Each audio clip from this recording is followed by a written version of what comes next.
Computers. Hey everybody, welcome back to the Sprint. This is Mars here. I'm here with my boy Petey. Say what's up, Petey.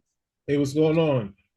Hey, today we're going to be talking about the new director of the X-Men movie. Oh my goodness, they finally put something down hardcore. X-Men is coming back and they're looking what a 2028 date. Petey, what do you think? Yeah, we'll be halfway in the grave by the time it comes out.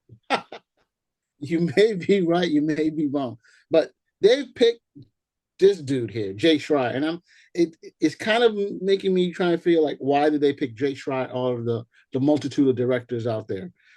Petey, what's your first of all before we can get into that? What's your thought of this whole X Men movie that they're finally moving forward and that 2028 is going to be the time it finally comes out?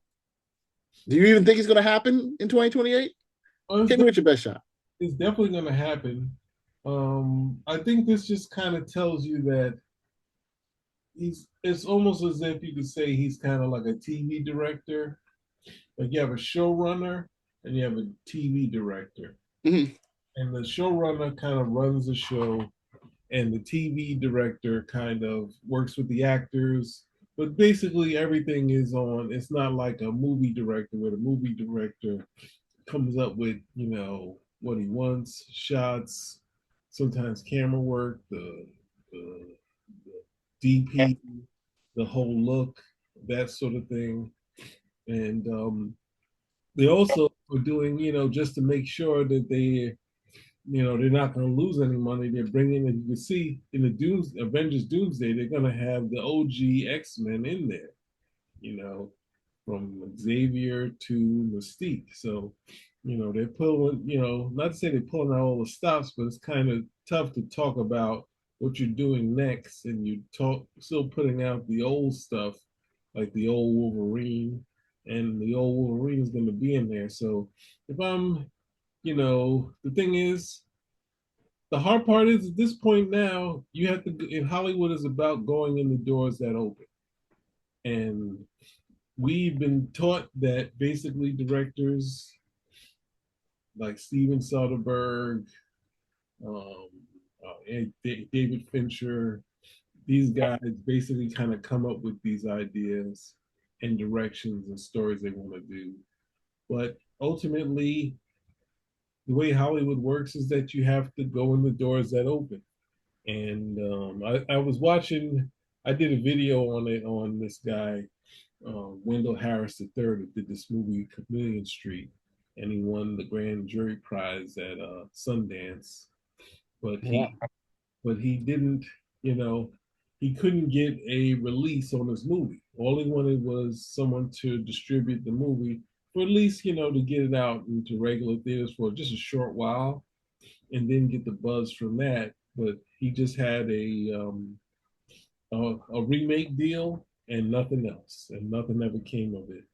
And he's still struggling to make his next movie. But at the same time, Hollywood will let you make money and do things as long as you do the stuff they want you to do. So we kind of look at it and say, you win the Academy Award, you get to do what? But we always look at, oh, how can you go from one thing and then go from Jerry Maguire and now you're doing Snow Dogs?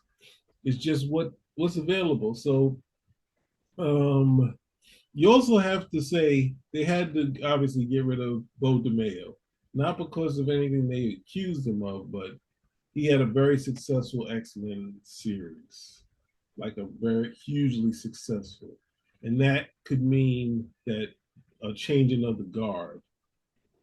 And so ultimately, even though it sounds like he probably would have been a good choice to kind of helm the X-Men, to give the X-Men that the people want, maybe not the X-Men that I want, but the elements of the stuff that a lot of people like was in his series. So, and he had ideas for Blade and other things. So, no disrespect to Jake, Jack Schreier.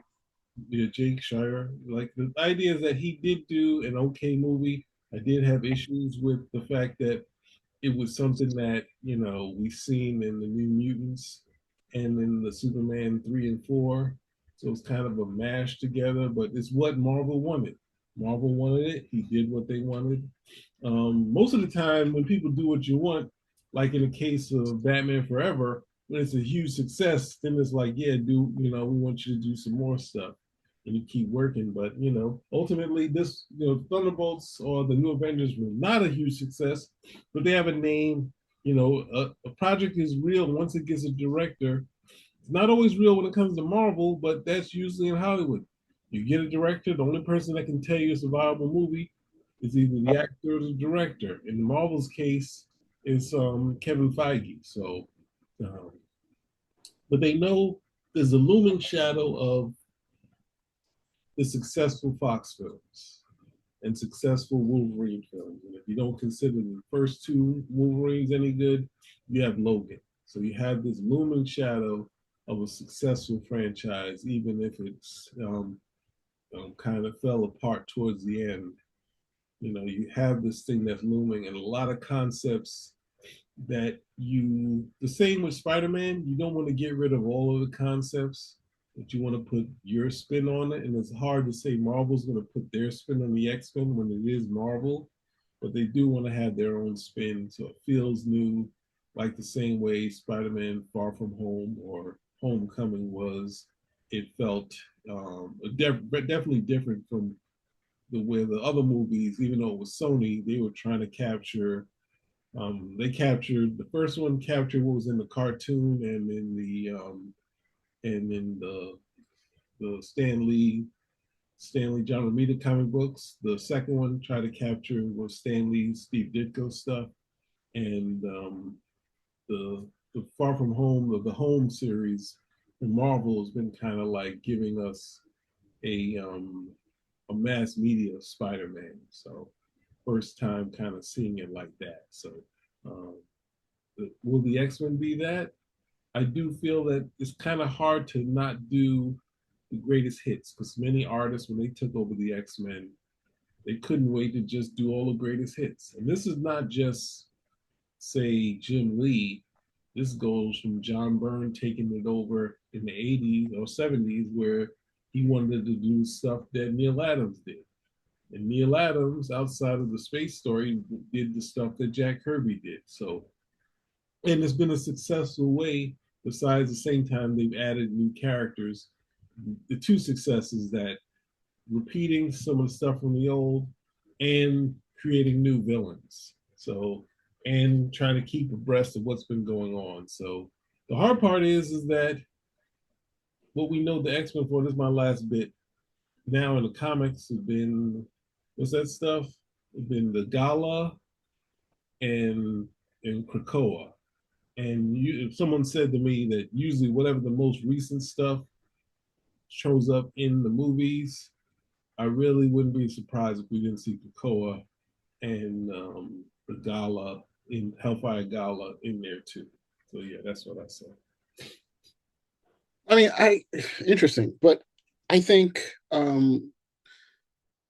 so. First, I'll talk about the director, and then we'll get into the other stuff. But in terms of the director, he's had a pretty varied career. He started off with music videos, working on videos for like Kanye West, Justin Bieber, working with Benny Blanco, also doing, he has something with Selena actually, which is fairly recent.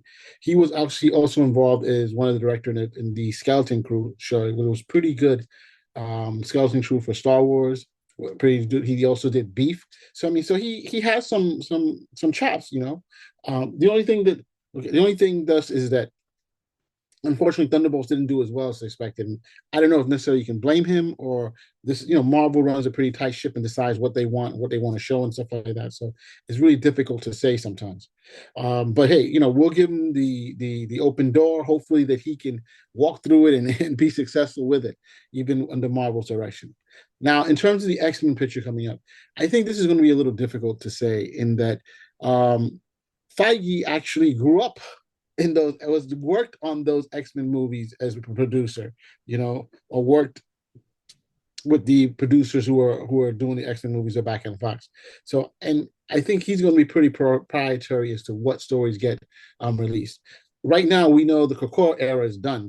They finished it. They're burying it, and they're trying to revive the X-Men stuff. But it's a big job, and of course they still have a lot of legacy people who like it. But the question is which story, and I think this is where I think there are so many great mini stories or runs that are pretty good that they have a chance without having even to go to Kokoro.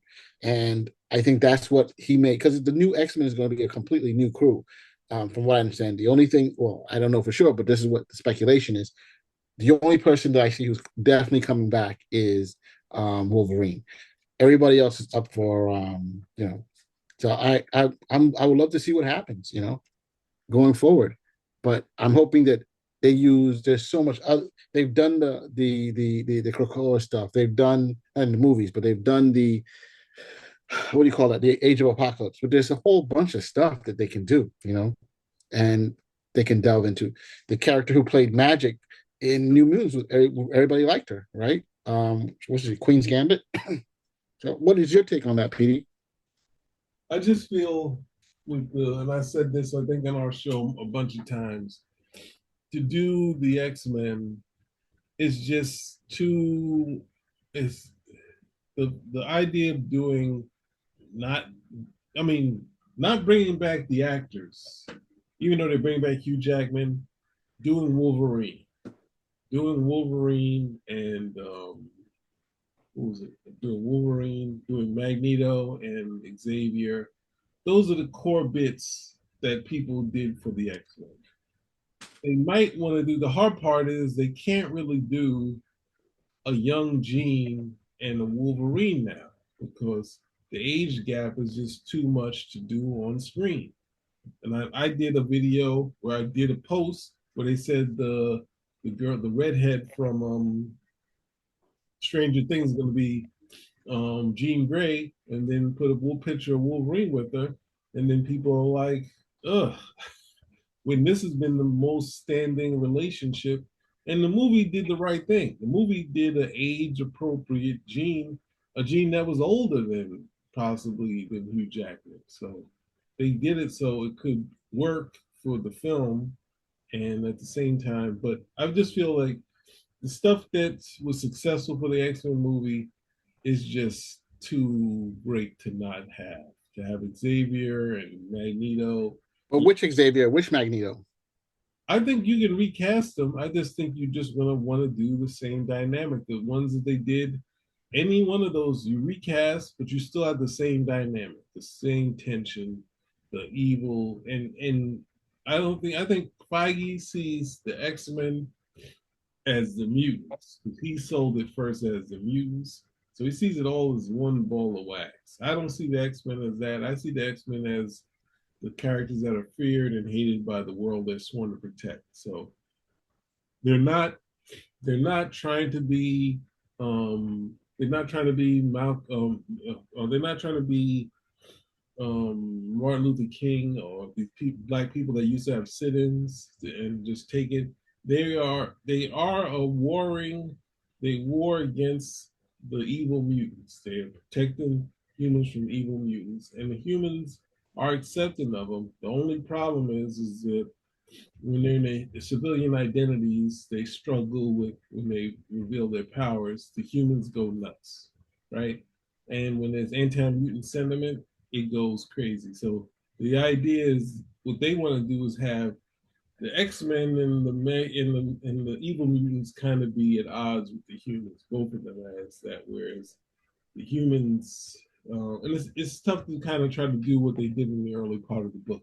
Because Stan, um, I think initially when Byrne was doing it, the public still saw the X-Men as heroes. It wasn't until Wolverine put one of the Hellfire guys in the hospitals when the anti-mutant set up. But that was trying to build up the Days of Future Past. So I think there's so many good things to do to make it different. But the hard part is the looming thing to say, just like Superman, it's like, how much can we change? How much and when do I get my turn? That's what the director and the Marvel people like. Well, why? They're looking at it and they say, well, there's a couple of new things that did well. But are we going to get our Magneto and our new Magneto and our new Xavier? We got our Wolverine. Are we going to have our Wolverine and Jean? Those are the key three things in the X-Men. And I don't want that to be that. I want it to be Cyclops as the leader, leading a troop of X-Men against some evil mutants. And at the same time, maybe you do a story where there's anti-mutant sentiment. But the thing is, the hard part is they don't really get the humans right because the humans are just always afraid. And the interesting thing about the X-Men was always having humans that were on the fence. So you had different humans. There's a Judge Chambers, Senator Kelly. You had these humans that were on the fence, and you had the girlfriends of the X-Men that liked them even though they were mutants. So you want to have a good split. But the hard part in doing X-Men is just having the humans just have an anti-mutant sentiment. Where Stan Lee, all of the great writers kind of try to have a mix. I think Chris Claremont, even though he could do that, he kind of liked having the X-Men being at odds at humans. So that humans would be afraid of them and there'd be a couple that like him, but he liked the idea of them being, on the on the seemingly bad guys, but then doing good and proving them wrong. So it's just the looming thing of not doing Xavier and First Class. What was First Class? They had a Wolverine scene, but that was Xavier and Magneto. They want they this is the concept. And it wasn't that wasn't the concept. The concept was initially FDR versus Hitler. That was the concept, and it became, what it is now. Not to say that it's a bad thing. People like this element. Magneto having a good side to his villainy. So it's a tough thing. The Nazi stuff, the Holocaust stuff. It's just too big a shadow to get around. And Yeah, I kind of see a lot of what you're saying, but let's sign off and probably we'll do another video to delve in deeply. Who do we think needs to be in the new X-Men coming up?